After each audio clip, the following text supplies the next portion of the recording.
Il est exceptionnel ce petit crack.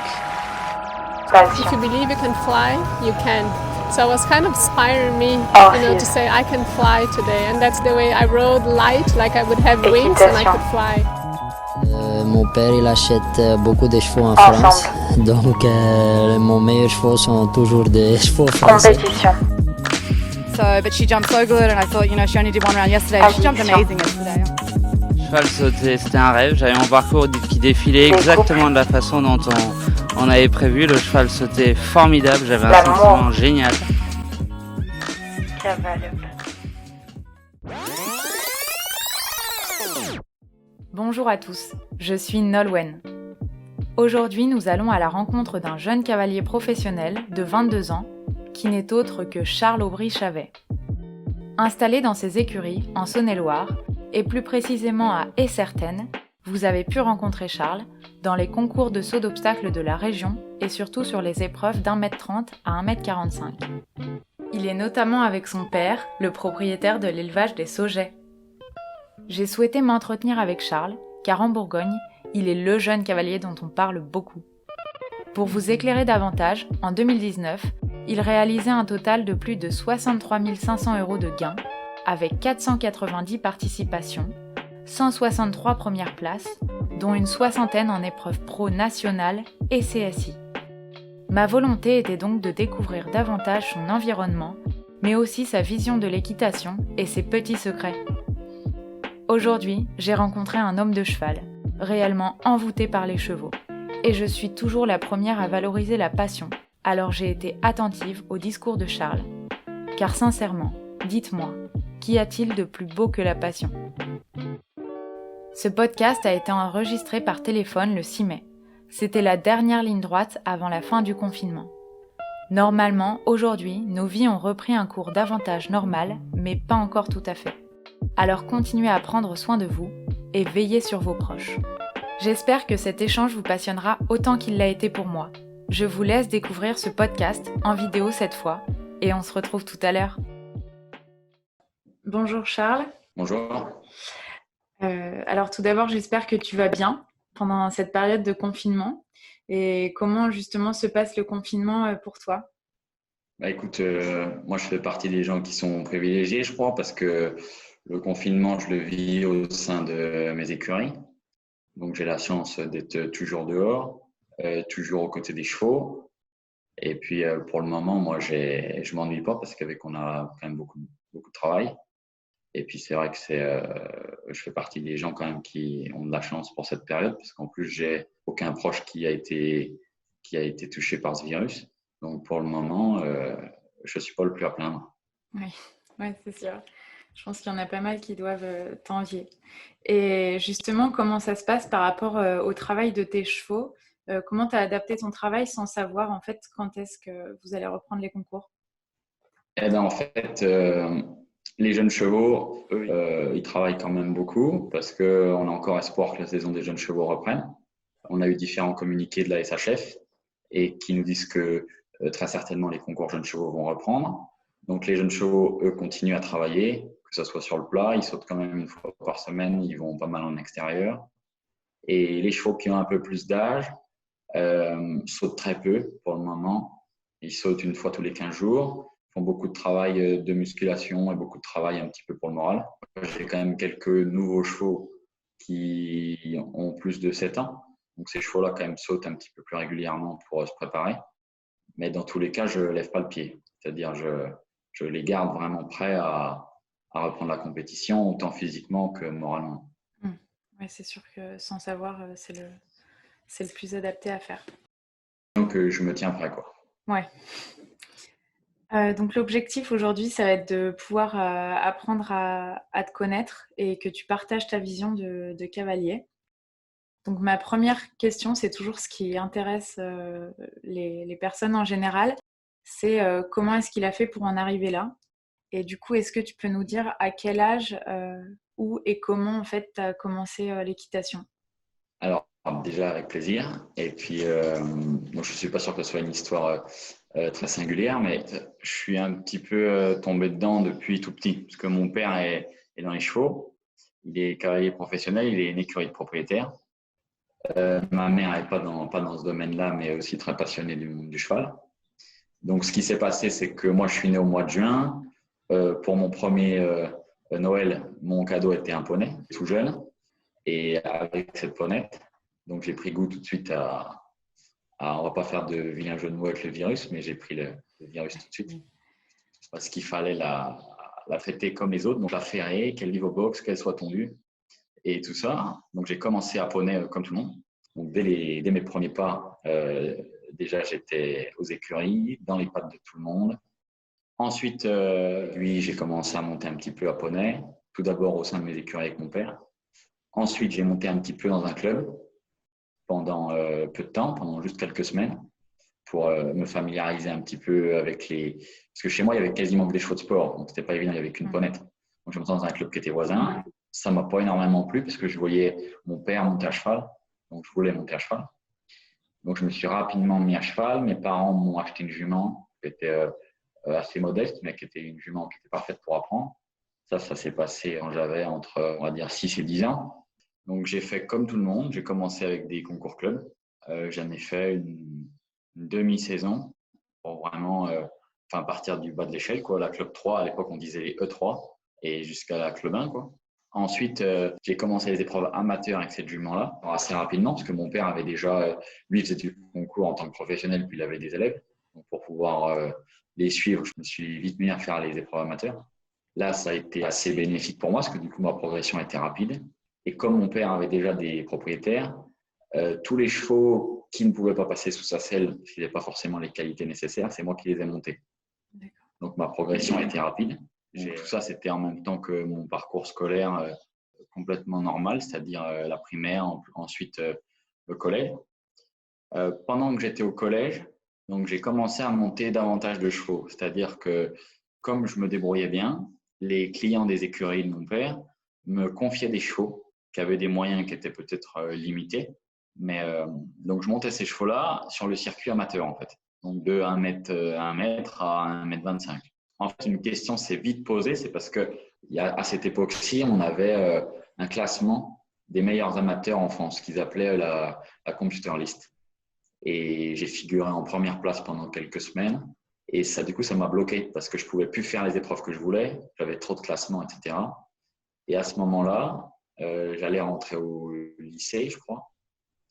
Et en fait, du coup, je me suis fait retirer ma licence amateur. C'est-à-dire qu'ils ne me l'ont pas retiré, ils m'ont pas obligé à prendre une pro. Et comme j'étais bloqué dans beaucoup d'épreuves, j'ai pris une licence pro.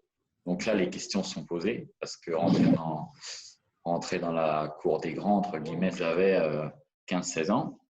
Donc, au sein de ma famille, on s'est posé la question de savoir si je mettais un petit peu de côté les chevaux et si je privilégiais les études. Après, j'avais des très bons résultats en classe, mais je n'étais pas l'élève le plus assidu parce que j'allais beaucoup au concours. Donc, je me suis dit que c'était vraiment quelque chose qui me passionnait énormément, c'est-à-dire que je vivais uniquement pour les chevaux. Donc, à ce moment-là, j'ai convaincu mes parents, qui étaient assez favorables, de prendre un petit peu le relais aux écuries, parce qu'il y avait vraiment quand même beaucoup de travail. Je pense que si je ne m'y étais pas mis, on aurait été obligé d'embaucher quelqu'un. Et à ce moment-là, mes parents m'ont donné une chance. Ils m'ont dit, écoute, pendant 1 an, tu vas te lancer. Pour la petite histoire, j'ai quand même essayé de faire des cours par correspondance pendant quelques semaines. Et pour être franc, les cours par correspondance, la salle dans laquelle je faisais mes cours était donnée sur la carrière. Donc, je vous laisse deviner où allait ma concentration. Mais du coup, mes parents ont pris la décision de me laisser faire pendant 1 année ce métier-là. Donc, la première saison professionnelle de ma vie, je l'ai vécue à 200%. Et cette saison-là, j'ai commencé à être performant sur des épreuves Pro 2, 1m30, 1m35, le circuit national, voire quelques épreuves internationales. Et puis, ça a très bien marché. J'ai eu la chance d'avoir 2 chevaux qui étaient bien. J'ai commencé les jeunes chevaux. Donc, au final, assez rapidement, vers l'âge de 16 ans, je me suis retrouvé avec une licence professionnelle et à diriger l'écurie aux côtés de mon père. D'accord. Ok, ouais, ça fait un beau parcours et c'est vrai que ça prend tout son sens de reprendre, de travailler justement avec ton père, c'est génial. Et du coup, je crois que vous avez différentes activités sur la structure. Qu'est-ce que ça implique pour toi et Et c'est comme si tu avais en fait plusieurs métiers différents. Est-ce que tu peux nous parler un peu de ton organisation, comment ça se passe et de vos différentes activités? Alors, c'est sûr que c'est plusieurs casquettes en fait, parce que pour pouvoir vivre aujourd'hui correctement de ce métier, être seulement cavalier, c'est difficilement envisageable. Donc, on fait aussi beaucoup de coaching. C'est-à-dire que moi, j'ai passé maintenant il y a quelques temps le DEGEPS, qui m'a permis maintenant de pouvoir avoir des élèves. On fait aussi de l'élevage. Donc, on a des poulinières en pension qui appartiennent à des clients. On a aussi nos propres poulinières. Donc, on a déjà à peu près 3 activités différentes qui sont l'élevage, le coaching et les chevaux au travail. Donc, il faut diviser un petit peu, répartir le travail entre ces 3 activités, quoi. Donc, c'est vrai qu'il n'est pas rare de me voir sur un paddock ou à une reconnaissance avec des élèves et pouvoir peut-être dans le début de saison faire naître les poulains ou emmener les juments à la saillie. Et tout ça en essayant de concilier ça avec ma carrière sportive. Ok. Et du coup, est-ce que tu peux nous expliquer un peu le fonctionnement de tes écuries, si vous avez des employés et comment ça se passe en termes de planning entre vous? Donc, pour l'instant, sur la structure, on est 2. C'est-à-dire qu'il y a mon père qui assume une grosse partie du travail, l'entretien des prairies, l'entretien des installations. Donc, toute la partie élevage, c'est plutôt lui qui s'en occupe. Il est aussi ce qu'on peut appeler chef d'écurie, c'est-à-dire qu'il s'occupe beaucoup des rations des chevaux, il s'occupe des litières, il s'occupe des box. Et moi, je suis vraiment axé sur une partie du coaching et sur le travail des chevaux. C'est-à-dire que je passe plus de temps sur un cheval que sur la terre ferme. Jusqu'à maintenant, pour un petit peu pallier à mes besoins, j'avais pris des grooms qui étaient en freelance, surtout pour les concours ou pendant les périodes un petit peu compliquées, quand j'ai les vieux chevaux et les jeunes chevaux en même temps. À l'heure actuelle, j'ai une nouvelle groom qui, pour l'instant, fait une période d'essai qui va, je pense, très certainement conclure à une embauche après cette période de confinement. Parce qu'aujourd'hui, avec le nombre de chevaux que j'ai, je dois avoir quelqu'un en permanence avec moi. Et pour continuer un petit peu à gérer très correctement mes écuries, j'ai une grande chance, c'est qu'une partie de mes propriétaires, une petite partie, mais quand même une partie de mes propriétaires, me donnent la main aux écuries, c'est-à-dire qu'ils me soutiennent beaucoup, donnent un coup de main pour les box. J'en ai plusieurs quand ils ont un après-midi de libre qui viennent m'aider à monter les chevaux, qui peuvent me laisser aller me les marcher, etc. Donc j'ai vraiment quand même une équipe qui est très soudée autour de moi. Mais si on résume vraiment aux 3 personnes qui bossent aux écuries, ça sera mon père, moi et aujourd'hui ma groom, Mélanie. D'accord. Ouais, c'est vraiment super d'avoir des propriétaires qui soient impliqués. Ouais, c'est génial parce que ça doit être dur, notamment pour toi physiquement. Et ma question, du coup, c'est est-ce que tu fais du sport autre que l'équitation, type renforcement musculaire ou autre? Parce qu'on sait que l'équitation, ça sollicite beaucoup le dos. Et donc, est-ce que tu fais quelque chose pour pouvoir préparer ça? À l'heure actuelle, j'ai encore rien fait. Par manque de temps, je ne m'y suis jamais intéressé.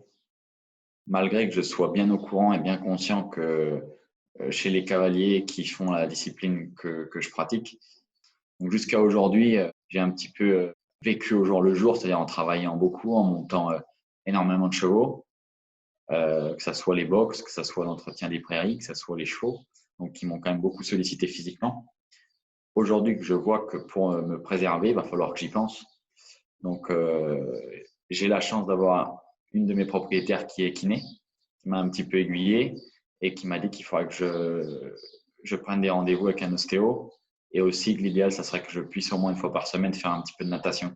Donc, c'est des choses que je vais essayer d'inclure dans mon programme parce que j'ai conscience que c'est capital. Mais pour le moment, je n'ai pas eu encore le temps parce que, comme on se l'est déjà dit, le métier que je pratique aujourd'hui est extrêmement chronophage parce que c'est quand même un métier, un sport dans lequel il faut durer. On peut faire jusqu'à un certain âge. Donc, j'y pense en tout cas. D'accord. Ok. Un autre aspect, du coup, pour rebondir par rapport à votre activité, c'est que vous avez la chance d'avoir un élevage, ce qui est peu fréquent, donc qui s'appelle l'élevage des saugets. Est-ce que tu peux nous en parler un peu du nombre de poulinières, des origines avec lesquelles vous fonctionnez et autres? Tous les ans, au minimum 2 poulains par an et au maximum une petite dizaine.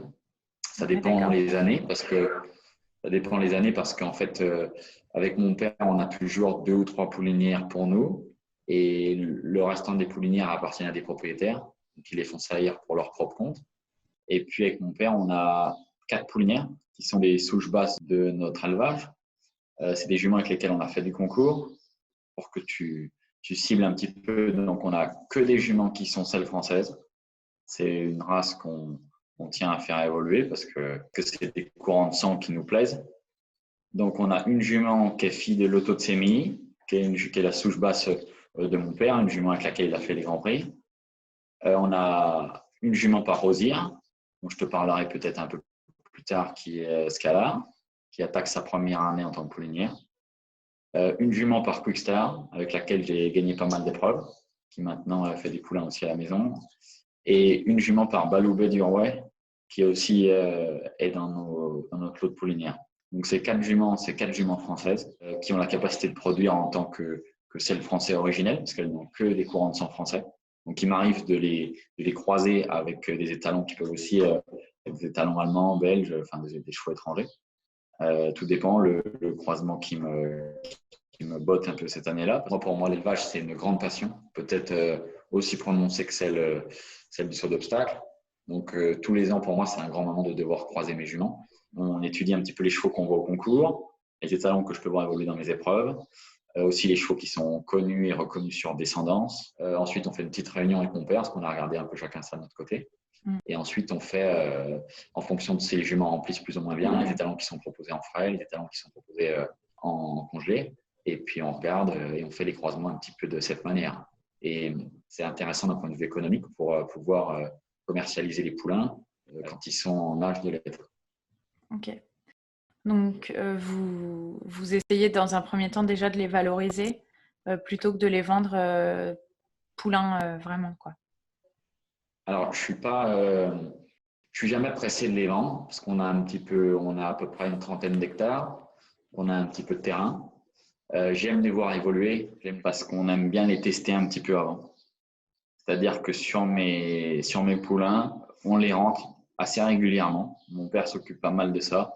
Donc, tous les 1 mois et demi, 2 mois, pour prendre les pieds, pour les passer à la douche, pour les faire sauter une petite fois en liberté au manège. On essaie de déceler un petit peu leur qualité le plus rapidement possible. Ensuite, il y a des juments qu'on fait naître, qu'on garde pour l'élevage, justement pour pérenniser un petit peu nos souches. On a des chevaux qu'on commercialise assez rapidement, suivant la demande qu'on a, parce qu'on a une notoriété de notre élevage qui commence un petit peu à être un peu plus importante. Donc, certaines fois, on a de la demande sur des poulains qui sont assez jeunes. Donc, ça nous arrive de les commercialiser entre 2 et 3 ans, mais c'est rare. Généralement, je les monte à 4 ans. J'attaque le circuit des cycles classiques. Et pour moi, de toute manière, on ne voit pas vraiment les réelles qualités du cheval avant qu'il ait 5 ans. Dire un cheval qui peut être un petit peu délicat dans le physique à 4 ans, qui peut avoir un physique un petit peu encore tendre, comme je dis souvent à 4 ans, ne fait pas de lui un mauvais cheval. Donc, moi, je suis souvent d'un avis d'attendre que le cheval ait 5 ans pour le commercialiser. Alors, il y a des exceptions, hein, mais généralement, j'aime bien attendre cet âge-là. D'accord, ok.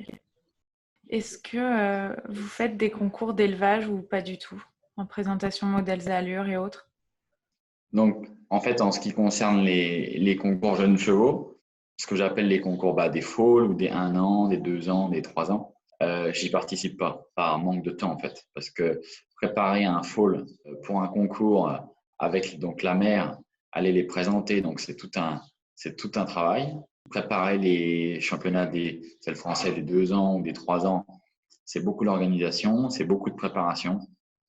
C'est déjà faire sauter quand même un petit peu les chevaux quand ils sont encore jeunes. Et moi, à côté de toutes les activités que j'ai déjà gérées de concours, cycle classique, CSO, CSI et aussi la partie coaching, je n'ai pas le temps de m'occuper de ça. Donc, comme je ne suis pas forcément pressé de commercialiser mes poulains, généralement, ils attaquent la compétition à l'âge de 4 ans. Avant, ils restent à la maison, ils ne font aucun championnat. Et peut-être j'en ai un qui est étalonnable, qui aura le papier, le modèle et les qualités pour devenir étalon. À ce moment-là, peut-être que je le ferai participer à ce genre de concours. Mais à l'heure actuelle, dans notre structure, ce n'est pas du tout une priorité. D'accord. Ok. Du coup, en tant qu'éleveur, est-ce que tu pourrais me décrire un peu le cheval selon toi dans les grandes lignes que tu apprécies physiquement et notamment quelles sont les qualités qu'un cheval doit avoir pour toi pour être un cheval de Grand Prix?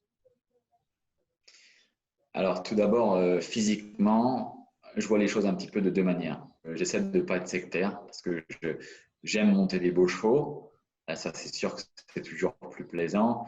Une de mes juments avec lesquelles j'ai eu les meilleurs résultats, elle était Alzane brûlée avec les crins lavés. C'est vrai que c'était une très belle jument. Enfin, j'ai aussi un cheval de Grand Prix à l'heure actuelle qui est un grand Alzan avec les quatre pattes blanches, qui n'est pas forcément qui n'a pas forcément un super modèle. Donc, je pense qu'il n'y a pas de vérité tout d'abord, mais ma conception d'un très beau cheval et d'un cheval qui est bien fait, un cheval qui a tout d'abord des jarrets et un dos assez fort qui sont essentiels pour sauter correctement. J'aime aussi monter des chevaux et j'aime bien aussi dans leur façon. C'est important qu'ils aient un beau port de tête, une belle sortie d'encolure.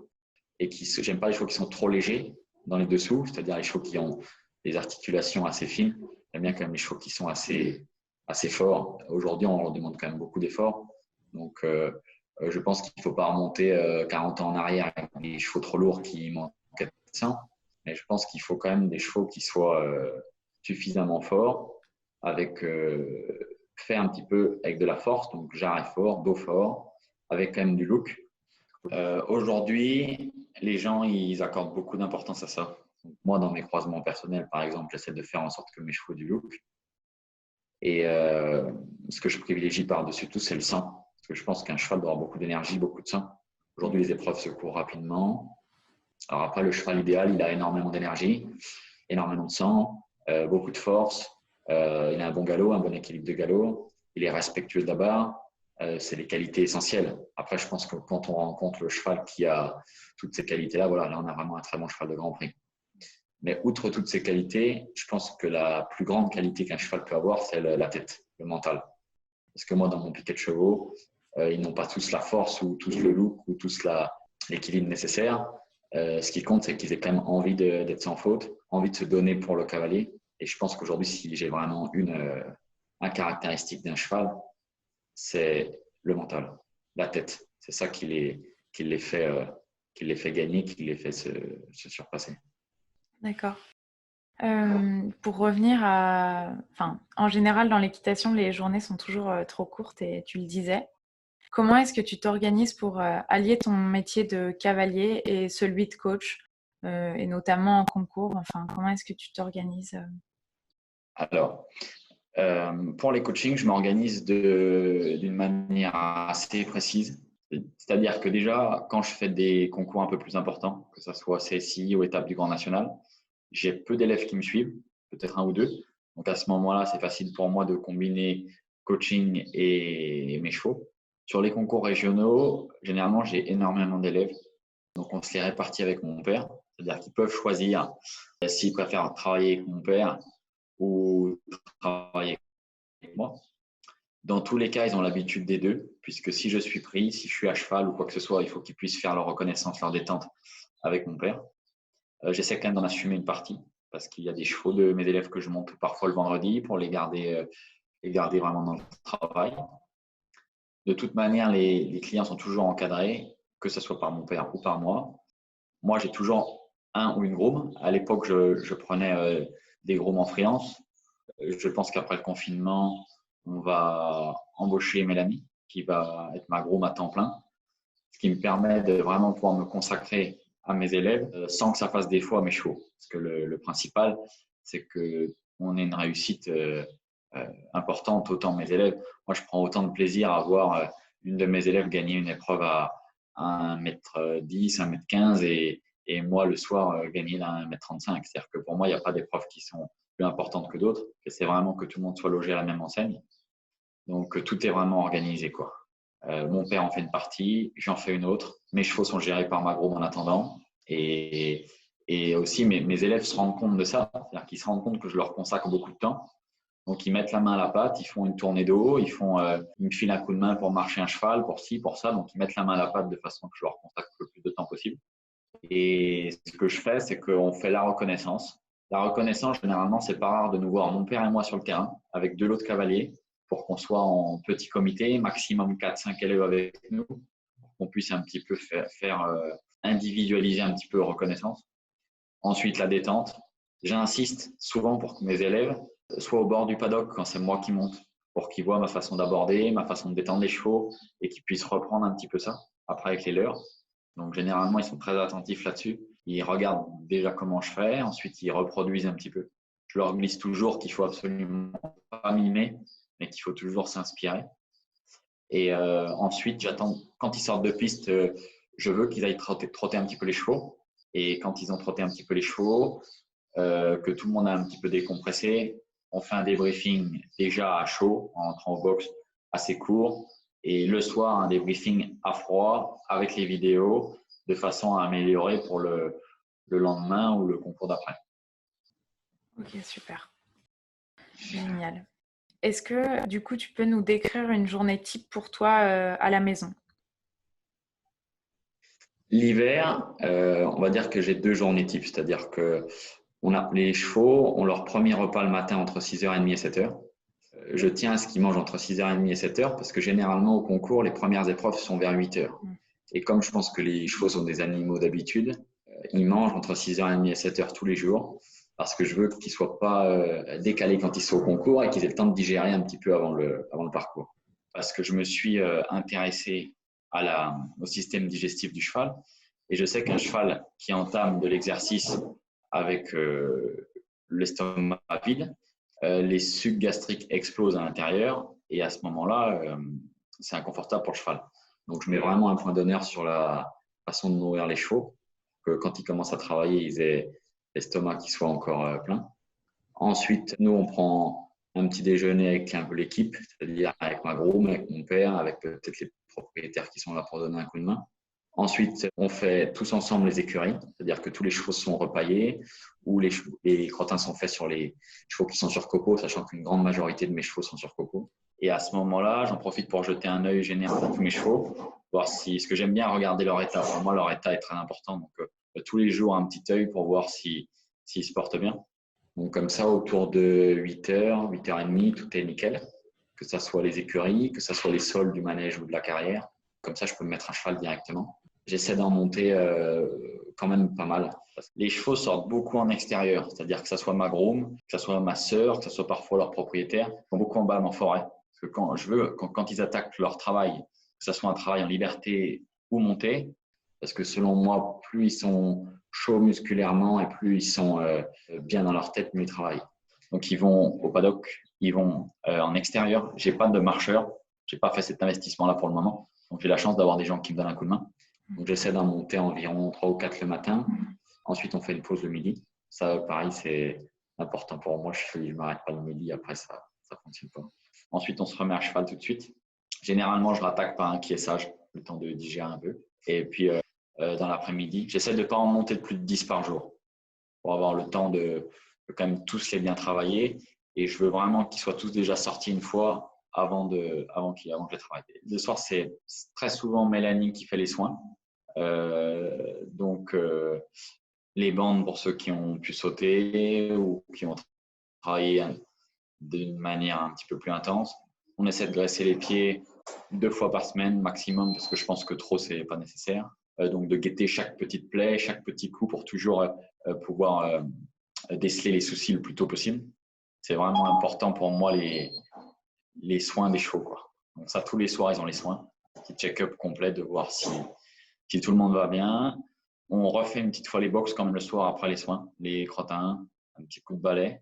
Généralement, le deuxième repas de foin de la journée qui a lieu en fin d'après-midi, c'est mon père qui s'en charge. Le soir, je n'ai pas forcément d'horaire fixe. Je ne veux pas forcément qu'ils s'habituent le soir parce que le soir, au concours, par exemple, les chevaux finissent pas toujours à la main. Et puis après, autour de 7h, 7h30, la journée, moi, s'arrête pour moi. Donc, j'essaie de faire un peu un tour de mes chevaux, un petit peu de fin de journée, d'aller donner un sucre à ceux qui ont bien travaillé. Et pour installer vraiment une complicité propre de l'écurie, généralement, je vais faire le tour des prés, regarder les poulinières, regarder les poulains et voir un petit peu évoluer. Et puis voilà, ça, c'est une journée type à la maison. Et la deuxième journée type qu'il peut avoir, c'est pendant plutôt la pause un petit peu hivernale. J'ai une journée par semaine qui est dédié aux élèves, parce que j'ai beaucoup d'élèves de l'extérieur. Donc ce jour-là, mes chevaux de concours, moi, font uniquement de l'extérieur, avec souvent ma groom ou ma sœur, parce que c'est les journées où je me consacre au coaching, où j'ai beaucoup de clients de l'extérieur qui viennent travailler avec moi. Ça peut être un jour dans la semaine, c'est souvent un jour dans la semaine, quand il n'y a pas de concours. Ok. D'accord. Et du coup, une journée type concours avec les vieux chevaux, ça ressemble à quoi? Alors, une journée type concours avec les vieux chevaux, généralement, on attaque à 8 heures. Donc, sur un concours régional, on a généralement 2 épreuves. Une d'un niveau un petit peu moins relevé, donc qui peut être Pro 3 ou Pro 2, donc 1m20, 1m25 ou 1m30, donc qui se déroule le matin. La plupart du temps, j'ai toujours 2 ou 3 chevaux qui sont engagés dedans. Donc, on attaque donc les chevaux, d'où l'intérêt de les nourrir tôt, mangent autour de 6h30. Comme ça, les chevaux ont le temps un petit peu de digérer. Ensuite, j'essaie toujours d'en sceller 2 d'un coup pour que les chevaux aient vraiment le temps de bien marcher. Le troisième que je monte peut être longé en attendant, parce que j'ai quand même une équipe qui est toujours avec moi de propriétaires pour me filer un coup de main. Donc, j'essaie de monter ma première épreuve, qui est généralement une épreuve de vitesse, le matin. Donc, fin de matinée, après l'épreuve, la première épreuve, je m'occupe des chevaux qui font le Grand Prix. Donc, le soir, Pro 2 ou Pro 1. Donc jusqu'à 1m40 ou même 1m45. Ça, c'est plutôt pour les CSI. Et du coup, à ce moment-là, je m'occupe de mes chevaux. Donc, certains ne font que marcher, d'autres font une petite longe, d'autres font un travail sur le plat parce que j'en ai aucun qui fonctionne de la même manière. J'essaie vraiment de m'adapter à eux. Je m'arrête le midi pour faire une pause pour manger un morceau. J'essaie de le faire bien avant l'épreuve du soir quand même. À ce moment-là, c'est ma groom qui prend le relais parce que je suis vraiment très attaché au fait que les chevaux manquent de rien. Je veux vraiment qu'ils aient toujours de l'eau toujours fraîche, qu'ils puissent marcher régulièrement. Pour moi, c'est ce genre de détail qui peut faire la différence. Ensuite, on se met à cheval, je me mets à cheval pour le Grand Prix. Quand ce n'est pas des épreuves internationales, généralement, j'ai plusieurs chevaux, minimum 2, au maximum 3 dans l'épreuve. Donc, tout est très organisé. Chaque cheval a ses propres affaires pour qu'il puisse être scellé et marcher longtemps à l'avance. Donc, vraiment, j'ai du temps pour chaque cheval. Donc, tout est bien millimétré. J'attaque mon Grand Prix. Donc, je passe déjà un premier cheval. Ensuite, c'est mon père qui me met les barres au paddock.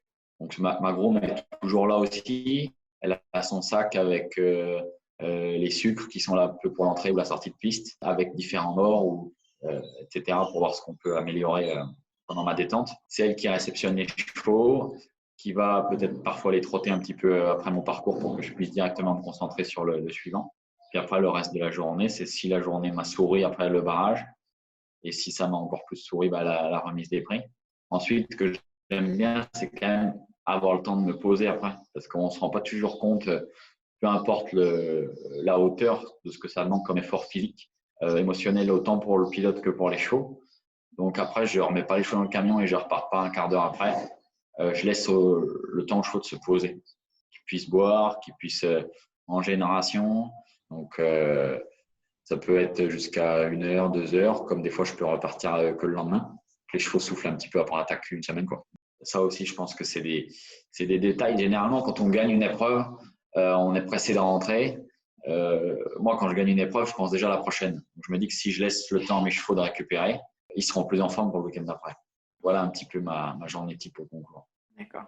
C'est vraiment bien tu es vraiment à l'écoute de tes chevaux et c'est vraiment super.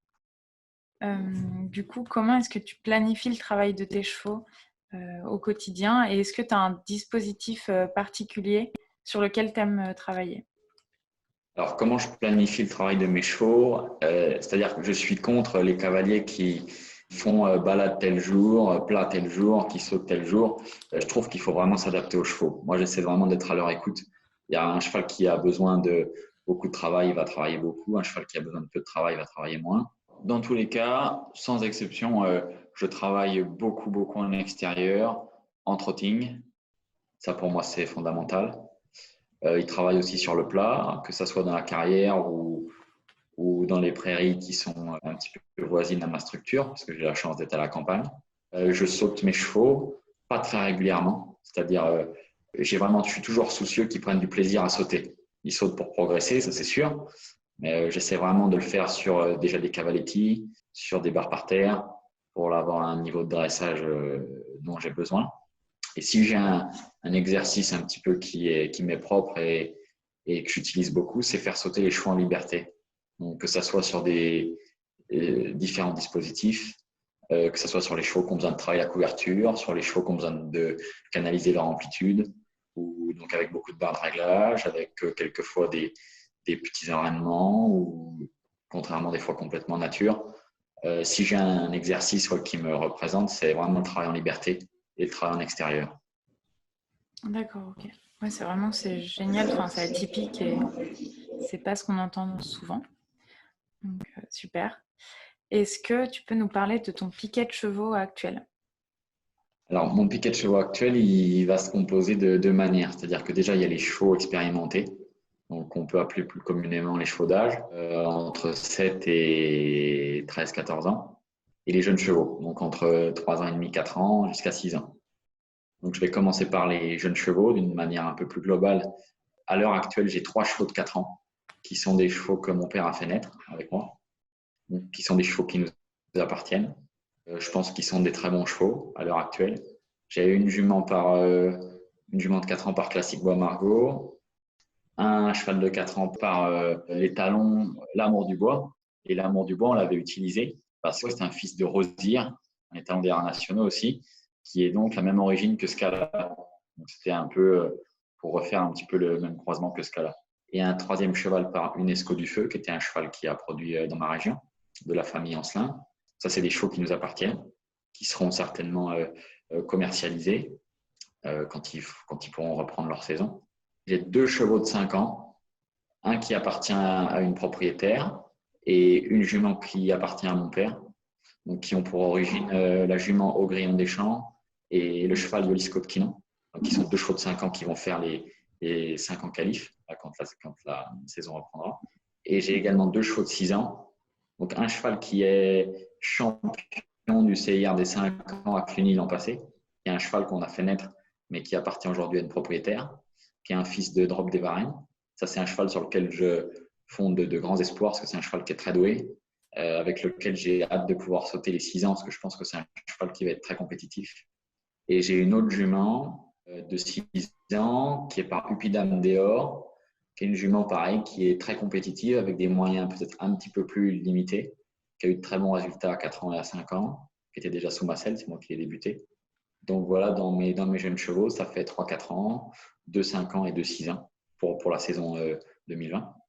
Ensuite, en ce qui concerne les vieux chevaux, le leader un petit peu à l'heure actuelle des écuries, bien que ce ne soit pas encore pour le moment le plus performant, c'est un cheval de 8 ans qui s'appelle Carrousel d'Ulysse, qui est un fils de Intouchable, qui est né chez M. Thierry Ripoche, d'élevage d'Ulysse, qui appartient en partie à mon père et en partie à une propriétaire, qui est un cheval que j'ai commencé de monter à l'âge de 6 ans, qui a aussi commencé sa carrière à l'âge de 6 ans.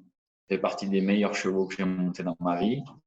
Vraiment un cheval qui est très très doué, qui a gagné des épreuves top 7, des grands prix 7 ans l'année dernière, qui a gagné par exemple la première manche du CIR de Cluny, l'épreuve des 7 ans, qui a gagné des grands prix 1m35 l'année dernière et qui a commencé les grands prix 1m40, réservé aux chevaux de 7 ans pour le moment, parce que je voulais surtout pas le griller. Donc j'ai ce cheval-là qui est quand même performant et qui pour moi est mon plus grand cheval d'avenir à l'heure actuelle. Ensuite, j'ai un cheval qui s'appelle Amour du Roi. Amour du Roi, c'est un fils de Haut Galant Sauvage. Haut Galant Sauvage, c'est un cheval qui a sailli surtout dans ma région. Amour du Roi, c'est un cheval dans lequel j'ai investi l'an passé. Parce que c'est un cheval qui, pour moi, avait toutes les qualités requises pour faire vraiment du sport de bon niveau. C'est un cheval qui est un petit peu atypique parce qu'il est très grand. C'est un cheval qui fait 1m76, qui est alezan, avec les 4 pattes blanches. C'est pas le plus harmonieux. C'est un cheval qui est très, très généreux, qui est très concours, très respectueux. Donc, ce cheval, c'est vraiment un atout pour moi. Il m'a permis d'être champion de Bourgogne-Franche-Comté. Donc, c'est sur des cotes à 1m35 l'an passé, alors que ça faisait pas longtemps que je montais le cheval. Il est quand même très performant. C'est aussi un cheval dans qui j'ai beaucoup d'avenir parce qu'il a beaucoup de moyens. Ensuite, j'ai 2 chevaux qui sont frères, qui sont Ubaï de Gasser, qui appartient à un propriétaire aussi, et Tip Top Flamelière, Donc, c'est 2 chevaux qui sont de la même origine. Le père, c'est Augrillon des Champs. C'est 2 chevaux que j'ai depuis maintenant quelques années sous ma selle, qui sont extrêmement performants sur 1m30, 1m35 et 1m40. C'est 2 chevaux de vitesse, ils savent vraiment aller vite. Ils gagnent beaucoup d'épreuves. Ils ont chacun gagné le Grand Prix de Cluny l'année dernière.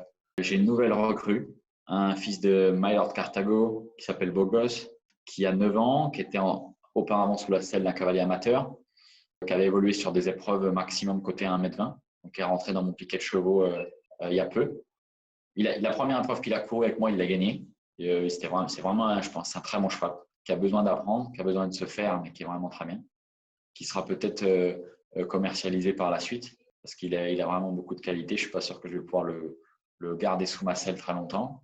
Ensuite, j'ai une jument qui s'appelle Tennessee Borna, qui est aussi à des propriétaires, qui est une fille de Pégase Gerbeau. C'est une jument qui est très importante pour moi parce que c'est une petite jument qui fait moins d'1m60 au garrot et qui gagne beaucoup d'épreuves, qui classe beaucoup d'épreuves. Donc, elle fait 1m20, 1m25. Pas une jument qui a tous les moyens, mais qui est très généreuse aussi et qui comme je le dis assez souvent, elle gagne sa croûte au concours. C'est une jument qui fait jamais un week-end sans un flot.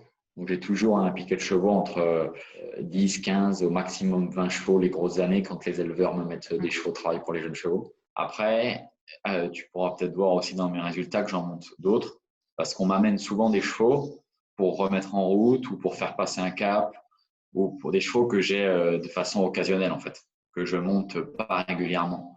C'est souvent qu'on m'appelle pour me dire voilà, ce cheval n'a jamais fait 1m25, ce cheval n'a jamais fait 1m35, est-ce que tu peux le prendre un mois au travail? Donc, au cours de la saison, j'en monte plein d'autres. Mais ceux que je t'ai cités, c'est les chevaux fixes, quoi. D'accord. Et est-ce que tu aimes monter les épreuves jeunes chevaux? Je pense que tout le monde ne sera pas d'accord avec moi, mais je prends autant de plaisir et j'ai autant de concentration à monter un parcours de 4 ans qu'un Grand Prix. Parce que généralement, c'est des chevaux que j'ai vu évoluer depuis qu'ils sont nés ou que j'ai vu à 6 mois, 1 an, à 2 ans. Et je pense que faire des grosses épreuves, la finalité que le public peut voir le dimanche pendant le Grand Prix, elle part du premier parcours qu'on va faire à 4 ans où il va peut-être regarder les soubassements, il va peut-être regarder le public. Mais c'est vraiment quelque chose qui me passionne, les jeunes chevaux. C'est-à-dire que quand je prends mon camion pour partir faire les cycles classiques, le mardi et le mercredi, c'est un réel plaisir pour moi. Déjà, j'ai la chance de monter des chevaux qui sont nés chez moi, pour certains, parents éleveurs. Alors demain, si je devais faire que du jeune cheval, j'aurais certainement un petit peu un manque d'adrénaline, de vitesse, de concours un peu plus haut niveau. Mais les jeunes chevaux, c'est quelque chose qui est très important pour moi, auquel je prends beaucoup de plaisir. D'accord. Est-ce que, par rapport à toi en tant que cavalier, du coup, est-ce qu'il y a selon toi un événement ou un élément déclencheur qui a été un déclic dans ta progression? Peut-être plusieurs au fil du temps, comme je te l'ai dit au début de l'entretien. Enfin, quand j'ai dû rentrer un petit peu dans la cour des grands, c'est-à-dire prendre ma licence pro, ça a été un élément déclencheur. Quand je me suis retrouvé arrivé au paddock et commencé à détendre avec les têtes d'affiche, on avait Benoît Cernin, on avait Bruno Garez, Florent Janin, des cavaliers qui étaient très performants. Donc je sautais en même temps qu'eux. Donc il a fallu se faire un petit peu une place, pas faire trop de bruit. Respecter pour apprendre à être respecté en retour. Donc ça a été le déclencheur, c'est-à-dire que vraiment ça m'a professionnalisé, c'est le mot, c'est-à-dire je me suis dit maintenant il faut vraiment voir ça comme un métier. Et un deuxième élément déclencheur, peut-être le plus important qui m'a permis de me rendre compte que j'étais capable de faire ce métier correctement, c'est que donc Scala, qui a été ma jument, ma première jument avec laquelle j'ai fait des épreuves un peu plus intéressantes, c'est une jument que mon père a fait naître, que j'ai débourré. On a commencé en concours avec mon père, il a dû faire 1 ou 2 parcours. Ensuite, j'ai pris le relais, il a commencé sa carrière à l'âge de 6 ans. Donc, j'ai été 2e du CIR des 6 ans, cycle libre avec. Et ensuite, je l'ai formé. C'est-à-dire que j'ai fait 1m20, 1m25, jusqu'à gagner le Grand Prix de Vichy 1m35, jusqu'à classer des Grands Prix 1m40, jusqu'à faire des épreuves internationales, donc une victoire internationale en CSI, une étoile, classé dans les épreuves de étoiles, etc. Quand j'ai regardé un petit peu ça, en me disant, écoute, elle est née ici, on a fait le croisement, on l'a débuté, c'était pour ceux qui la connaissent, si toi tu l'as déjà vu en piste, ce cas-là, c'était une jument qui avait une fougue énorme, qui avait énormément de sang, c'était pas la plus simple. Donc, je me suis dit, si tu as pu faire ça, faire vraiment le boulot de A jusqu'à Z, c'est que tu peux faire ce métier. Donc, ça m'a donné confiance. Et aujourd'hui, le cycle continue parce qu'elle est poulinière à la maison. Donc, je pense que ça, c'est un élément qui a été déclencheur. Je me suis dit, si tu peux faire ça, c'est que tu peux te lancer, quoi. C'est génial d'avoir ce suivi avec le fait de votre élevage. C'est vraiment une chance. Et du coup, si on est cavalier, c'est avant tout par sentiment. Quel est le cheval qui a marqué ton équitation? Je pense que c'est vraiment la question que je craignais le plus parce que c'est très difficile de faire un choix parce que j'ai monté énormément de chevaux. Donc, si tu veux bien, ce que je vais faire, c'est que je t'en donner au moins 1, 2 ou 3 qui sont des chevaux qui ont marqué un petit peu mon évolution et ma carrière. Je pense que du temps où j'avais une licence encore amateur, j'ai eu 2 chevaux qui m'ont appris vraiment le métier. J'ai eu une jument qui s'appelait Abel de Nuit. Donc, cette jument-là, c'était une jument qui avait des qualités modestes, mais qui était vraiment une jument d'école. Ce n'était pas une craque, mais qui était une très grande jument de distance, qui m'a appris à bien monter à cheval. Parce que c'est une jument qui pouvait gagner une épreuve quand on la montait très bien et qui pouvait faire 4 points quand on la montait pas correctement. Ensuite, j'ai eu la chance de monter un cheval qui s'appelait Jadis des Saugers, qui était un cheval que mon père a fait naître, avec qui il a évolué sur des grands prix jusqu'à 1m35.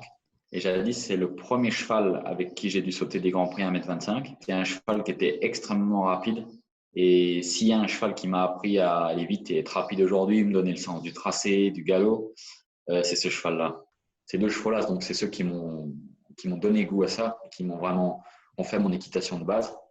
Et ensuite, pour en citer encore 1 ou 2 qui ont fait ce que je suis aujourd'hui, j'ai donc Scala des Saugers, qui est une jument aussi que mon père a fait naître, comme je te disais précédemment, qui m'a fait évoluer. Ça, c'est une jument qui a vraiment marqué ma vie.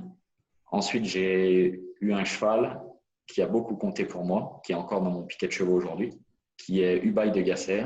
C'est un cheval de propriétaire qui appartient à Monsieur Primet, qui est un de mes premiers propriétaires, qui m'a suivi, qui m'a fait confiance depuis que je suis tout jeune. Et ce cheval, il m'a permis de gagner mes premières épreuves à 1m40. J'ai fait les championnats de France jeunes cavaliers avec, donc à 1m45, où il avait gagné l'épreuve de chasse. J'ai fait des grands prix 2 étoiles, notamment à Nevers, où le cheval dans les rankings qualif 1m45, j'ai réussi à faire 4 points, alors que j'étais tout jeune et le cheval aussi à ce moment-là. Donc lui, il m'a vraiment donné beaucoup de confiance en moi, parce que c'était un cheval qui sur les épreuves 1m30, 1m35, était toujours là. Donc lui, il a vraiment été très important pour moi. C'est un cheval avec lequel j'ai beaucoup gagné. Et je pense qu'aujourd'hui, pour terminer sur encore 2 chevaux qui font un petit peu mon équitation aujourd'hui, j'ai un cheval qui s'appelle Tip Top Flamelière, qui est un cheval qui est très, très, très compliqué, qui était un cheval qui n'était pas très concours, qui était très délicat à monter, mais qui avait toutes les qualités pour être un très, très grand cheval de concours. Donc, il était trop respectueux, un cheval qui s'arrêtait beaucoup. Donc, il a fallu le façonner pendant longtemps. Mais aujourd'hui, c'est le partenaire idéal de concours. C'est un cheval qui est extrêmement rapide, qui est, je pense, le cheval le plus respectueux que j'ai monté dans ma vie. Donc, lui, il me permet d'être tout le temps là, quoi. Il n'y a pas un week-end où il n'est pas dans les 6 premiers de l'épreuve, quoi. Donc, Tip Top, c'est vraiment un cheval qui compte beaucoup pour moi aussi. Et un dernier, à l'heure actuelle, c'est Carousel, je vous parlais tout à l'heure, parce que je pense que c'est aujourd'hui le meilleur cheval que j'ai monté dans ma vie, de par les moyens, de par la capacité à évoluer sur de grosses épreuves dans le futur. Donc, c'est vrai que je pense que je suis un petit peu trop homme de cheval et un petit peu trop attaché à tous ceux qui m'ont permis d'en arriver là pour en choisir un. En tout cas, tous ceux-là m'ont permis de faire ça aujourd'hui. En retenir un seul, ça serait un supplice pour moi, donc je trouve qu'ils ont tous eu. Ok. Pour en revenir justement à la compétition, comment est-ce que tu planifies tes concours? Sur quels critères les choisis-tu? Alors, je les choisis sur plusieurs critères. C'est-à-dire que je vais être totalement franc. Faire ce sport, faire ce métier, c'est quand même quelque chose qui est économiquement et pas facile à gérer. Parce que faire du concours, ça coûte cher. Je fais partie aujourd'hui des rares cavaliers qui peuvent dire que les gains en concours me payent mes concours. C'est-à-dire que mes concours ne me coûtent pas d'argent. Parce que je sélectionne des concours où mes chevaux vont sauter sur une piste de qualité. Ça, c'est la première chose. Alors que ce soit des concours régionaux comme des étapes du Grand National ou des CSI, déjà pour moi, le premier critère, c'est une bonne piste. Le deuxième critère, c'est des épreuves qui sont bien dotées. C'est-à-dire que je ne vais jamais au concours où les organisateurs dotent peu les épreuves. Parce que faire sauter mes chevaux pour pas d'argent, ça, pour moi, c'est les user pour rien. C'est-à-dire qu'un Grand Prix qui a une centaine d'euros d'engagement pour une faible dotation, je n'y participe pas. Et ensuite, j'essaie aussi de faire des concours qui vont m'aider à me faire connaître. Donc, certains CSI, certaines étapes du Grand National ou certains concours de ma propre région où il y aura beaucoup d'éleveurs, où il y aura beaucoup de propriétaires. Donc, vraiment, ces 3 critères, c'est la qualité des pistes, des sols, les dotations qui sont importantes pour mon fonctionnement. Aussi, essayer de mettre en avant un petit peu mon équitation, donc d'essayer d'aller sur des concours où je peux prétendre avoir des retombées ensuite. C'est ça, mon organisation, elle se passe comme ça. D'accord. Est-ce que tu peux nous parler justement, toi, en tant que cavalier, de la différence que tu peux voir entre les concours régionaux et les CSI? D'accord. Et bien alors, en fait, si tu veux, dans les concours régionaux, nationaux et les CSI, il y a quand même énormément de différences. Les CSI, on pourrait dire que c'est quand même un petit peu les petits plats dans les grands. C'est des plus belles remises des prix, c'est peut-être des fois des meilleures dotations, c'est un cadre qui peut être plus agréable. Sur les CSI 1 étoile, ce n'est pas une meilleure qualité de cavalier que sur les concours régionaux. Sur les CSI 2 étoiles, ça commence. Et ensuite, je n'ai pas encore eu l'occasion de participer à des CSI 3 ou 4 étoiles. Donc ça, je ne me prononcerai pas parce que j'en sais encore rien. Ce que je sais, c'est qu'il y a aussi de très bons cavaliers sur les concours régionaux. Ils n'ont pas forcément les moyens ou le staff autour d'eux pour aller participer aux concours internationaux. Moi, je prends personnellement du plaisir à faire les deux. Et comme je te disais dans mon fonctionnement tout à l'heure, c'est les concours régionaux qui m'aident à financer les concours internationaux. Donc, de mon point de vue, c'est 2 types de concours que j'affectionne. Et mon but, c'est quand même de faire un maximum de CSI, car les CSI, c'est des retombées qui sont nettement supérieures aux concours régionaux. Il y a plus de commerce, plus de propriétaires. Donc, c'est vrai que j'essaie pour la suite de faire quand même davantage de CSI. Je pense qu'un soutien important aussi, ça peut être les partenaires. Et du coup, est-ce que tu peux nous parler de tes partenaires et pourquoi est-ce que tu les as choisis? À l'heure actuelle, j'ai plusieurs partenaires qui sont essentiels à ma réussite. Donc, un de mes partenaires les plus récents, c'est les ateliers Pravin, en la personne de Monsieur Philippe Catin, qui a décidé de devenir mon partenaire pour la saison 2020 et j'espère pour les autres. Donc, il m'équipe avec des amortisseurs qui sont assez spéciaux parce qu'ils ont un trou au niveau du garrot. Donc, sur les chevaux qui ont un garrot un petit peu fort, c'est très important. J'ai par exemple dans mon piquet de chevaux 2 chevaux qui ont un garrot un petit peu fort qui sont Ubaï et Amour. Ce trou au niveau du garrot permet vraiment de laisser les chevaux fonctionner. Donc, c'est vraiment quelque chose que je recommande et c'est une personne que je tiens vraiment à remercier. Il me fournit aussi mes étrivières. C'est des étrivières en cuir d'une très grande qualité, qui sont des étrivières qui sont plus larges que la moyenne. Et ces étrivières larges, elles me permettent d'avoir vraiment un très bon soutien pour ma jambe, mon bas de jambe, avoir une jambe très en place. Et le fait qu'elles soient larges, c'est des étrivières qui ne claquent jamais en fait. Qu'à une réception, elles ne claquent jamais. Donc sur les jeunes chevaux, les chevaux un petit peu délicats, j'ai jamais de souci d'étrivière grâce à ces étrivières-là. Vient ensuite le cellier CWD. CWD, c'est les selles que j'utilise quotidiennement à la maison comme au concours. J'en ai plusieurs selles. Une selle qui est sur mesure pour les chevaux qui ont un garrot un petit peu fort, parce que la combinaison parfaite pour moi, c'est les amortisseurs Pravin qui ont un trou au niveau du garrot, plus mon cellier CWD qui a réussi à me faire une selle, parce que j'ai 2 chevaux de mon piquet qui ont un garrot un peu fort, plus une autre selle qui s'adapte parfaitement au dos de tous mes autres chevaux. J'utilise les selles qui sont les 2 GS Mademoiselle. Ensuite, dans le reste de mes partenaires, j'ai les établissements ACH qui sont dans la nutrition équine, donc qui sont partenaires avec moi depuis fin 2019 et là qui voulaient vraiment faire quelque chose d'assez grand pour 2020, notamment une équipe du Grand National, notamment me suivre vraiment sur tous les concours. Donc ACH, c'est la nutrition de mes chevaux, donc j'ai 2 aliments différents, un aliment pour les chevaux d'élevage, un aliment pour les chevaux de concours et encore un 3e aliment qui est hautement digestif pour les chevaux qui ont des problèmes d'ulcères, par exemple, parce que c'est assez courant. Et un de mes derniers partenaires qui est aussi capital, c'est la société Allier Box. Allier Box, c'est la personne de monsieur Dominique Paco. Dominique Paco, il est loueur de boxe, donc c'est lui qui amène les box démontables en concours, qui en fait m'a repéré pendant les épreuves et qui m'a proposé de m'aider. C'est-à-dire que quand je réserve mes box à l'organisateur du concours, si c'est lui qui fournit les box, je peux avoir un tarif plus accessible sur ma location de box. Donc, ça me permet aussi d'emmener plus de chevaux au concours et de m'en sortir. Donc, ces 4 partenaires-là, ils sont pour moi vraiment essentiels à ma réussite, quoi. Ils sont très présents et je profite de notre entretien pour vraiment les mettre en avant et les remercier. C'est vraiment génial et d'avoir un tel soutien, c'est super pour toi.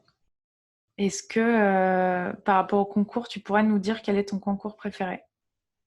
Alors, je vais essayer d'être objectif parce que le concours le plus près de chez moi, on va dire, et qui a vraiment une piste magnifique et un site magnifique puisque c'est au Haras National à Cluny. Donc, Cluny, c'est un concours qui me tient beaucoup à cœur, que j'aime beaucoup. Et pour en citer un autre, pour ne pas faire de jaloux, on va dire que j'aime énormément le concours de Vichy. C'est un concours qui est magnifique. Ces 2 concours-là, je pense que c'est un petit peu mes concours de cœur. Ouais. D'accord, ok. Un truc que l'on cache un peu tous, c'est qu'on a souvent des tocs en concours ou des gris-gris. Est-ce que du coup, tu as un objet fétiche ou un rituel lorsque tu es en concours? Alors, si je suis totalement franc avec toi, j'en ai même plusieurs. J'en ai plusieurs. Ça ne va pas forcément me faire une super pub, mais allons-y. Alors déjà, le premier objet fétiche que j'ai, c'est ma cravate. Parce que je ne sais pas faire les nœuds de cravate. C'est pourtant pas faute d'avoir essayé, de m'être surentraîné. Donc, j'ai acheté une cravate avec un clip qui est essentiel pour moi parce que si je l'ai pas, j'en mets pas. Ensuite, un deuxième objet un petit peu fétiche, c'est que sur les chevaux qui ont une bride ou qui ont un pellam, donc les morts qui nécessitent une gourmette, j'ai une gourmette qui a des maillons un petit peu plus gros que les autres gourmettes qui sont proposées dans le commerce, qui est vraiment capitale. C'est-à-dire c'est cette gourmette et pas une autre. Donc tous les gens qui bossent avec moi sont prévenus d'avance qu'il ne faut surtout pas la perdre. D'ailleurs, quand j'ai plusieurs chevaux dans la même épreuve, et s'ils ont tous les 2 une bride ou quoi que ce soit, quand il y en a un qui sort de piste, on récupère directement la gourmette. D'accord. Et ensuite, dans mes petites habitudes, pour te faire un peu une confession, je pense qu'avant chaque Grand Prix, le dimanche, je vais faire une bonne sieste. Ça, c'est un rituel que j'ai quasiment chaque dimanche. Je peux pas m'endormir, le stress n'est pas trop là. C'est-à-dire je veux être au top avant le Grand Prix, une petite sieste. Et vraiment un dernier toc, on va dire, où les gens vont peut-être un petit peu se moquer.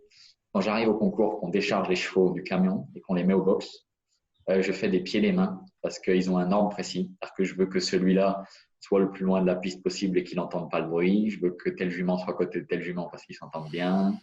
Je veux que mes chevaux soient alignés dans tel ordre. Enfin, il y a un ordre suivant lesquels ils ne vont pas dans n'importe quelle box. Ça, c'est sûr et certain. Alors, même une rangée de box démontables, je tiens à ce qu'un tel soit ici et un tel soit là. Et ça fait partie un peu de mes petits tocs. Ok, mais ça ne te dessert pas parce qu'au final, ça montre que tu es attentif à tes chevaux et donc, non, c'est marrant, mais je pense c'est bien. Que certains diront presque trop, mais je pense que si dans ma tête à moi, je pense qu'ils vont être plus performants parce qu'ils se sont bien reposés, parce qu'ils sont à côté de celui avec lequel ils s'entendent le mieux et tout ça. Enfin, pour moi, ça compte en tout cas. Non, je suis d'accord avec toi. Tu as fait beaucoup de concours et tu dois avoir énormément de souvenirs, mais si tu devais choisir un seul souvenir, ce sera lequel? Alors, comme tu dis, des souvenirs, j'en ai un paquet, j'en ai vraiment beaucoup. J'ai gagné beaucoup d'épreuves dans ma vie. L'année dernière, lors de la saison 2019, tout confondu, épreuves nationales comme internationales, j'ai gagné 60 épreuves. Donc, des bons souvenirs, j'en ai plein. Mais si je devais vraiment en garder un seul, je pense que c'est sur un CSI qui a eu lieu à Chazé-sur-Ain. Il y a de ça peut-être 1 ou 2 saisons. Il y avait l'épreuve qualificative au Grand Prix qui se déroulait le jeudi soir en début de soirée. Elle était aux alentours de 7h30, 8h, qui était une épreuve à barrage. qui était coté à 1m35 ou 1m40, je ne sais plus, qui était une épreuve du CSI une étoile, la grosse épreuve du CSI une étoile. Ce CSI est organisé par l'équipe de Jérôme Ringot, qui est le Winter Tour by Horse Events. Et je me suis retrouvé au barrage de ce Grand Prix avec une dizaine de cavaliers, parce que c'était une épreuve qui se jugeait au top 10. Donc les 10 en faute les plus rapides repartaient pour une deuxième manche. Et dans cette épreuve-là, il y avait Romain Duguay, qui venait d'être deuxième de la finale Coupe du Monde. Il y avait Maëlle Martin, qui faisait les Grands Prix Coupe du Monde avec Giovanni de la Pomme. Bon, elle ne montait pas Giovanni de la Pomme à cette époque-là, hein, pas dans cette épreuve-là, mais elle venait de faire les Grands Prix Coupe du Monde avec. Il y avait également Laurent Guillet, qui avait évolué sur les CSI 5 étoiles avec Sultan du Château. Donc, il y avait plusieurs cavaliers qui avaient fait du 5 étoiles, qui avaient fait des grosses échéances, et moi. Et moi, je passais en dernier de ce barrage. Je montais Ubaï, et Ubaï, ce cheval, c'est un cheval qui est très, très rapide. Et je me suis dit qu'il fallait tenter le tout pour le tout, parce que pouvoir passer devant ces cavaliers, ça serait disons que sur mon CV, ça serait quand même pas mal.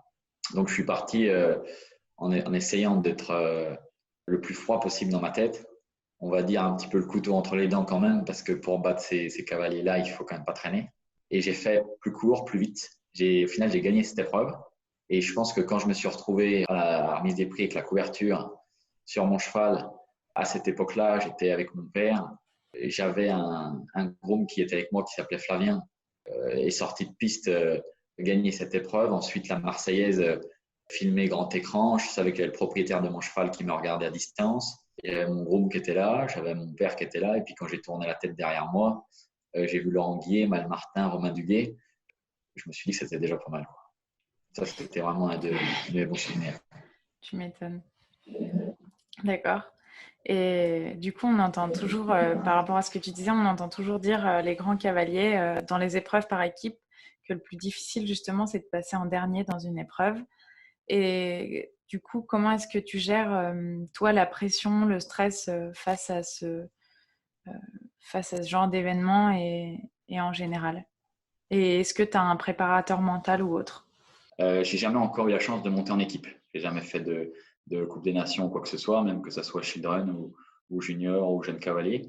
J'ai pas eu énormément de chance pour ça, parce que généralement, chaque fois que j'avais un très bon cheval, je sautais une classe d'âge. Le jour où j'ai eu un très bon cheval de junior, j'ai été jeune cave, et le jour où j'ai été, par exemple, un bon cadet, j'avais un cheval de minime. Enfin bref, j'ai pas eu beaucoup de chance pour ça, donc j'ai jamais couru d'épreuve en équipe. Donc pour moi, passer en dernier, pour le moment, ça reste un avantage considérable, puisque quand je passe en dernier d'une épreuve de vitesse ou d'un barrage, je vois ce que les autres ont fait, je vois les risques que je peux prendre.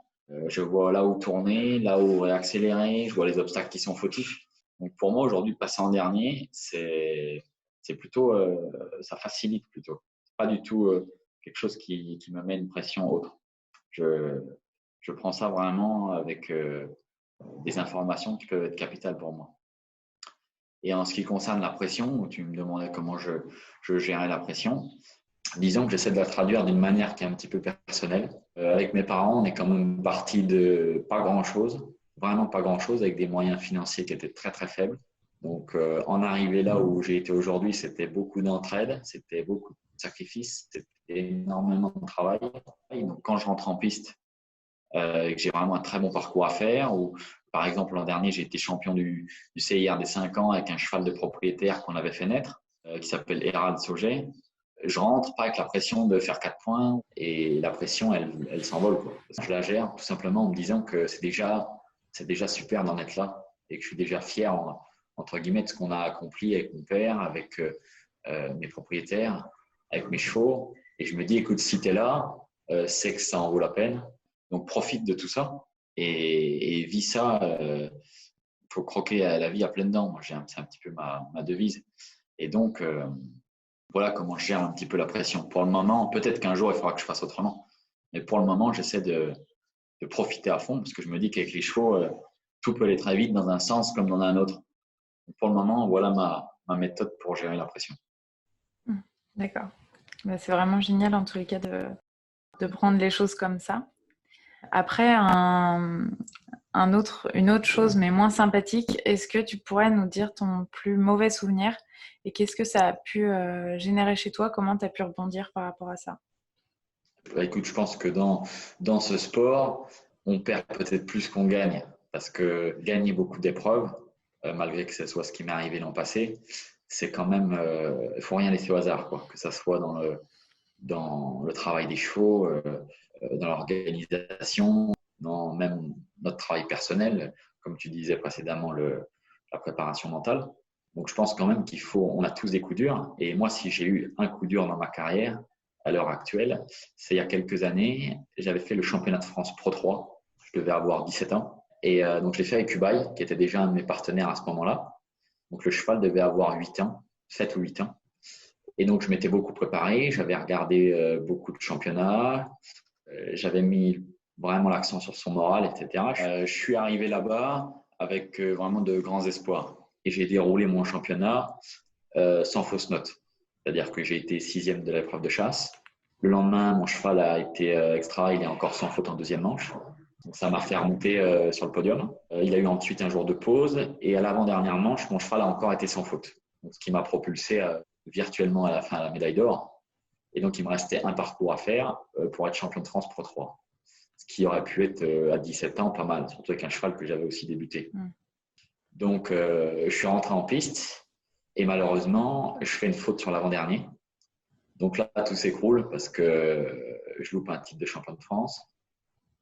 Donc, toute l'équipe qui était derrière moi, parce qu'il y avait le propriétaire du cheval, il y avait à cette époque-là 2 personnes dans mes écuries qui me donnaient un coup de main, qui étaient Guillaume et Sophie, qui m'avaient aidé pour aller à le championnat. Donc là, après, je revois la vidéo dans ma tête où je vois tout le monde mettre la tête dans les mains, pleurer, taper sur la barrière et tout ça parce que j'ai effleuré une barre. Donc, quand je sors de piste, j'entends le speaker qui dit la médaille d'or qui lui file entre les doigts. Là, le moral n'est pas au plus haut. Mais étonnamment, quand je suis sorti de piste, j'ai quand même été remise des prix parce que ça m'a repoussé à la 4e place. J'avais passé une semaine tellement merveilleuse au Master Pro à voir les Pro Élites et voir l'organisation, le travail des chevaux, parce que je me levais tous les jours à 5h30, 6h pour aller voir les paddocks, voir ce que les mecs faisaient avec leurs chevaux, quoi. Et tout le retour, en fait, le soir, on a mangé sur place, on n'était pas reparti le soir. Et tous mes amis m'ont dit, mais pourquoi tu pleures pas, quoi? Et je leur ai dit, je pleure pas parce que j'ai appris. Et quand je suis rentré chez moi, j'ai changé un petit peu ma façon de travailler. Et je crois que les 3 grands prix que j'ai fait après, je les ai gagnés, je crois. J'ai dû faire des concours de ma région, comme Brazé-en-Plaine, comme Cluny, comme Dole. Et je crois que ces 3 grands prix-là, je les ai gagnés parce que je m'étais servi des leçons que j'avais appris à Fontainebleau, quoi. Donc, ça a été vraiment dur, mais d'un autre côté, ça m'a vraiment fait grandir. D'accord. Ouais, c'est super positif comme réaction et peu courant. Donc, vraiment, c'est bien. Et justement, tu disais que tu avais analysé pas mal les parcours des cavaliers et autres. Est-ce que tu t'informes beaucoup sur le monde du cheval, les cavaliers, les pratiques et les nouvelles méthodes ou pas? Eh bien, en fait, beaucoup. Parce que aujourd'hui, travailler avec un grand cavalier, c'est quelque chose qui est extrêmement coûteux. C'est-à-dire qu'aller prendre des cours, je ne citerai pas de nom, mais chez les cavaliers qui sont aujourd'hui peut-être en équipe de France ou des cavaliers, déjà, ils n'ont pas forcément le temps. Ça coûte aussi très cher. Donc, c'est-à-dire qu'aujourd'hui, je travaille seul. Je travaille avec mon père, que mon père, lui aussi, a sauté de grosses épreuves quand il était plus jeune. On travaille tous les deux pour faire évoluer les chevaux. Mais comme je n'ai pas de coach, autre que mon père, je suis constamment dans la recherche. C'est-à-dire que je regarde énormément de vidéos de différents cavaliers qui comptent pour moi. Je peux passer le soir, quand j'ai terminé ma journée, 1h30, 2 heures à être sur YouTube, à regarder des parcours, à regarder des séances de travail de cavaliers.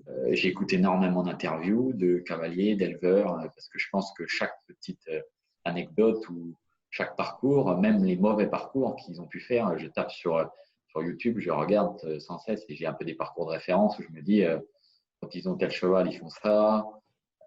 Ou même quand moi, je suis sur un concours, que ce soit un CSI ou une étape du Grand National, je me lève tôt le matin, je me mets sur mes chevaux et je vais voir ce que les grands cavaliers font. Je suis constamment dans la recherche de tout ce que je peux faire de mieux. Je pense que c'est vraiment un sport dans lequel on n'a jamais terminé, quoi. Donc, je pense que 90% de mon travail, c'est ça. C'est regarder autour de moi tout ce que je peux améliorer Mais par contre, j'essaie de jamais mimer rien du tout. C'est-à-dire que j'ai une équitation, j'ai une philosophie qui est propre à moi-même. C'est-à-dire, c'est comme ça que je monte à cheval, c'est comme ça que je vois les choses. Mais par contre, en essayant de progresser tout le temps, tout le temps, tout le temps, tout le temps, tout le temps. C'est vraiment pour moi capital. Ok. Bah, c'est vraiment super de pouvoir travailler comme ça un peu en regardant les autres. Et du coup, quel est le cavalier pour toi qui sera inspirant et pour quelle raison? Alors, définitivement, tu vas te dire que je ne suis pas capable de choisir, mais j'en ai aussi quelques-uns. Et je pense que vraiment, si j'avais vraiment une idole, un cavalier référence dont j'admire l'état d'esprit, l'équitation, la carrière, etc., c'est Eric Navet. Eric Navet, c'est vraiment celui dont je regarde le plus de vidéos, dont je connais le plus le parcours, parce que je trouve qu'il avait une rigueur qui est un exemple pour tout le monde, que c'était un homme de cheval extraordinaire, qui lui aussi a eu c'est plutôt moi aussi, mais qui a fait des grandes performances, notamment avec Quito de Bossy, un cheval qui était né chez eux, donc dans sa famille. Donc je m'inspire de lui parce que je sais que c'était un cavalier exceptionnel, autant de jeunes chevaux que pour les grandes échéances. Donc Eric Navet, ce serait vraiment en numéro 1. Ensuite, je pense que depuis très longtemps, bien avant qu'il soit numéro 1 mondial, j'ai toujours été très fan de Steve Garda. Parce que Steve Garda, je trouve que c'est un compétiteur hors pair qui sait programmer les échéances très longtemps à l'avance, qui sait optimiser la carrière de ses chevaux et surtout qui sait monter n'importe quel chevaux. C'est-à-dire qu'il a gagné 3 fois la finale Coupe du Monde avec des chevaux qui étaient différents. Il a été champion olympique avec un cheval qui avait énormément de sang, qui était très respectueux et qui n'était pas forcément le cheval qui avait le plus de moyens d'épreuve. Et pourtant, on sait que les Jeux olympiques, c'est les obstacles les plus gros de notre sport, quoi. Donc, je pense que ce cavalier, il a une capacité d'adaptation et il a une capacité de modeler sa position sur les chevaux, de savoir comment les travailler. Et aussi, il a des nerfs d'acier, quoi. Donc, Steve Garda, c'est aussi un cavalier que je suis depuis très longtemps. Et ensuite, si je devais en citer un dernier, je pense que je dirais Philippe Lejeune. Donc, Philippe Lejeune, lui, qui était champion du monde à Lexington en 2010. Parce que Philippe Lejeune, outre son équitation, je pense que je suis un petit peu comme lui parce qu'il fait très attention à l'origine des chevaux. Ça compte beaucoup pour lui. Et moi, pareil, j'étudie le père, la mère, la grand-mère. Je retrouve beaucoup de capacités ou de traits de caractère des chevaux. Et donc, de pouvoir obtenir des infos, parfois avant même de les avoir montés. On peut m'amener un cheval, me dire voilà, c'est un fils de tel étalon. Et même avant d'avoir mis le pied à l'étrier, je dirais il n'a pas la bouche un peu compliquée ou il n'est pas un petit peu ci, un petit peu ça. Et on me dit ah si, comment tu sais? Je le sais parce que le père, je le connais ou la mère, je l'ai monté. Voilà, ces choses-là. Et je sais que Philippe Lejeune est comme ça. Donc, je me suis inspiré de ça. Et j'aime aussi un petit peu le côté terre-à-terre de Philippe Lejeune. C'est-à-dire que je trouve qu'à l'heure actuelle, dans notre milieu, il y a beaucoup de gens qui sont un peu à côté de la plaque. Et lui, dans ce qui est financièrement, la façon de gérer une écurie, la façon de gérer les concours, etc., c'est quelqu'un qui a les pieds sur terre. Donc, je pense Eric Navet pour le côté, pour l'équitation, pour le côté homme de cheval, pour la philosophie. Je pense Steve Garda pour le côté compétiteur, pour la capacité à monter n'importe quel chevaux. Et je pense Philippe Lejeune pour la capacité à juger les chevaux grâce à leurs origines et aussi à avoir un regard très vrai et très poussé sur la situation actuelle du concours en général, de haut niveau comme de niveau moyen dans le monde entier. D'accord. T'es tombé dans le milieu de l'équitation, mais si tu avais pu faire quelque chose d'autre, qu'est-ce que ça aurait été?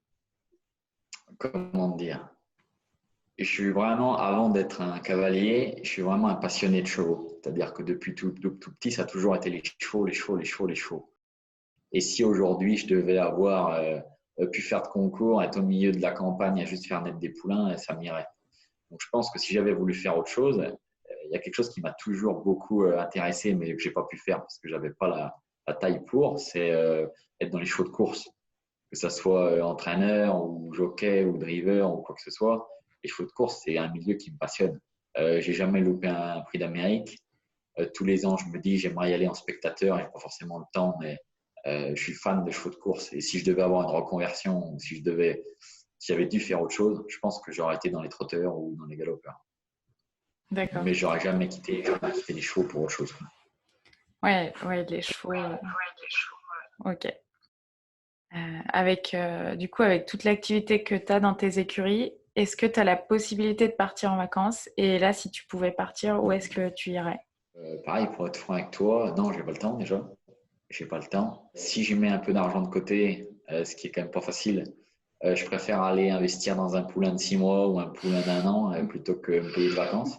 Et là où je pense être un petit peu atypique, c'est que si j'ai envie de partir en vacances, j'ai envie de prendre mon téléphone, appeler Monsieur Le Courtois de l'élevage Mile ou appeler la famille Levallois de Harat-Fémilly ou la famille Pignolet du Haradel et puis leur dire écoutez, est-ce que vous avez une matinée à me consacrer pour visiter votre élevage?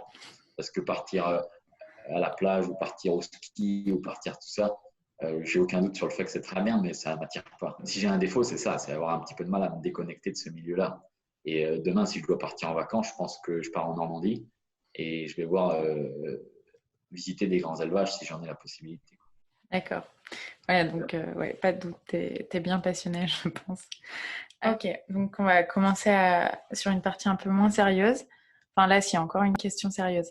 Je te propose une problématique et si tu peux donner un tips à toi pour la solutionner lorsque tu es face à ce problème, par exemple. Donc la thématique, c'est en général, il y a une baisse de performance en milieu de saison. Comment tu résoudrais le problème?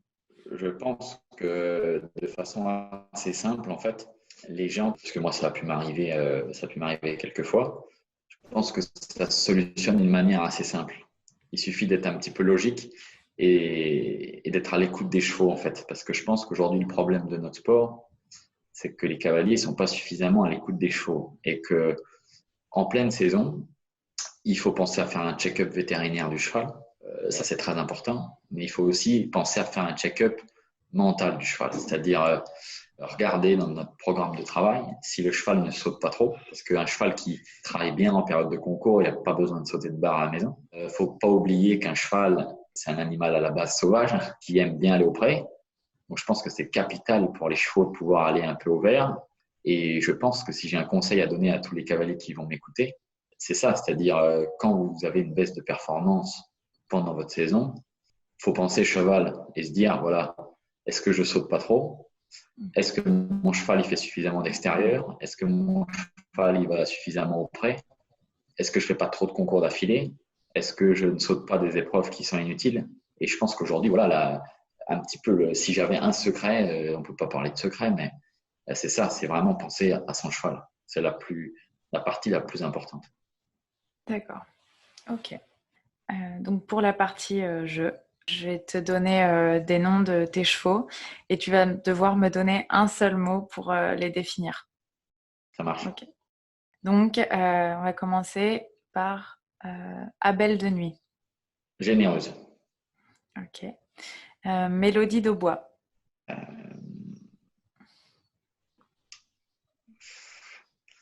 Un mot pour mélodie, alors ça, c'est pas évident. Atypique. Et ouais, d'ailleurs, pour l'anecdote, j'ai vu que c'était la première jument avec laquelle tu avais fait 1m20.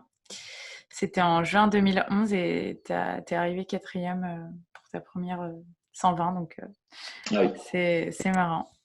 Après, du coup, Scala des Saugets. Alors, c'est vrai que ton exercice en un mot, il est quand même pas simple. Scala en un mot, incroyable. Ok. Amour du roi. Amour, c'est courageux. Ok. Et Tip Top Flamelière. Alors, tip top, alors il me faut un tout petit peu de réflexion, alors, parce que ça, je n'aurais pas pensé à ça. Tip top, c'est doué. Je ne peux pas dire autrement que très doué. Il est doué. D'accord. Ok, bah super. Après, on va passer à la partie Fast and Curious. Donc, je te dis 2 mots et tu dois choisir le plus rapidement possible l'un des deux. Ça marche. Entre eux, du coup, est-ce que tu préfères jument ou hongre? Jument. Sable ou herbe? Sable. Paris ou Equita? Equita. Hiver ou été? Été. Frites ou panini? Ah bah frites, ça c'est indiscutable. Bière ou coca? Coca, parce que je ne bois pas d'alcool. Destin ou chance? Destin. Être invisible ou te téléporter? Pouf, invisible. Passé ou futur? Futur. Faire ses cuirs ou faire les box? Ah, faire les box. Ok. 100 fois faire les box. Fourche ou balai? Fourche. Insupportable balai. Auxerre ou vertical? Auxerre, mais si je disais Auxerre pour choisir quelque chose, parce que de toute manière dans le parcours verticaux Auxerre, il y en a plein, je ne saurais même pas choisir. Bottes ou chaps? Bottes. Japlou ou flambeau? J'appelou. Ornella ou cornado? Oh, on est là, sûr. Jeunes ou vieux chevaux? Ouf. Jeune chevaux. Et chevaux français ou étrangers? Français. C'est un peu chauvin quand même. Ok, donc c'est bon, cet exercice-là est terminé. Et pour terminer, j'aimerais savoir comment est-ce que tu vois l'avenir et tes ambitions. Alors, déjà, tout continue comme ça se passe depuis maintenant quelques saisons, parce que chaque saison est meilleure. J'ai de plus en plus de gens qui me font confiance, de plus en plus de propriétaires et qui me confient des chevaux, donc j'espère que ça va perdurer. J'ai aussi dans l'intention de trouver de nouveaux partenaires pour m'aider un petit peu à avancer. Et puis dans mes objectifs personnels, je pense aujourd'hui avoir dans mon piquet de chevaux 2 chevaux qui sont capables de sauter vraiment des bonnes épreuves, qui sont Amour et Carrousel. Et mon objectif, ça serait de fin 2020, si on peut refaire un peu de concours, et en tout cas début 2021, d'être performant sur les Grands Prix 2 étoiles, donc 1m45, et pouvoir rapidement prétendre à concourir un peu sur les épreuves du Grand National à 1m50 avec Amour et par la suite Carrousel. Donc ça, c'est vraiment un petit peu mon objectif premier, c'est-à-dire dans les mois qui vont suivre jusqu'à fin 2021, c'est de pouvoir participer au Grand Prix du Grand National. Et puis, d'une manière peut-être un peu plus générale, ouais, c'est garder l'entente que j'ai à l'heure actuelle avec mes propriétaires, en trouver d'autres, trouver de nouveaux partenaires, continuer à me remettre en question chaque jour pour avancer. Et puis, j'ai une petite devise que je dis souvent, c'est en ce qui concerne mes poulains, les poulains qu'on fait naître avec mon père, j'espère qu'ils seront plus beaux que l'année dernière et puis moins beaux que l'année prochaine. D'accord. Donc, je tenais vraiment à te remercier, Charles, d'avoir accepté de participer à cet échange. Tu es le premier cavalier à participer au podcast et j'ai été vraiment contente de pouvoir découvrir ton histoire. Et je te remercie notamment de toutes les connaissances que tu as pu nous partager. C'était super intéressant. Donc, vraiment un grand merci. Eh ben, écoute, je te remercie beaucoup parce que pour moi, c'est une aubaine. Ça va me faire un petit peu connaître. Ça va être l'occasion que les gens connaissent un petit peu mon histoire. Donc, je te remercie beaucoup. C'était très agréable aussi pour moi. Et c'était une des premières fois. Donc, je te remercie. Et je te souhaite aussi bon courage pour la fin de ce confinement. Et puis, je te remercie une fois de plus. C'est déjà fini. J'ai appris beaucoup de choses grâce à cet échange. Les valeurs que Charles a pu prouver, qui sont l'humilité, les convictions et la soif de savoir, sont pour moi inspirantes. C'était notre 2e podcast et je trouve que ça commence très fort. Je remercie Charles de m'avoir accordé de son temps et ainsi de vous offrir une belle histoire. Vous pouvez suivre Charles ainsi que son écurie sur les réseaux sociaux en lien sous le post. N'hésitez pas à contacter Charles pour des renseignements si vous le souhaitez en message privé. Et pour Cavale Up, n'oubliez pas, partagez votre ressenti, vos impressions me permettront d'avancer. Et n'hésitez pas, si vous avez des envies de thématiques ou de rencontres, à m'en faire part. Je vous souhaite à tous une excellente journée et profitez de la vie.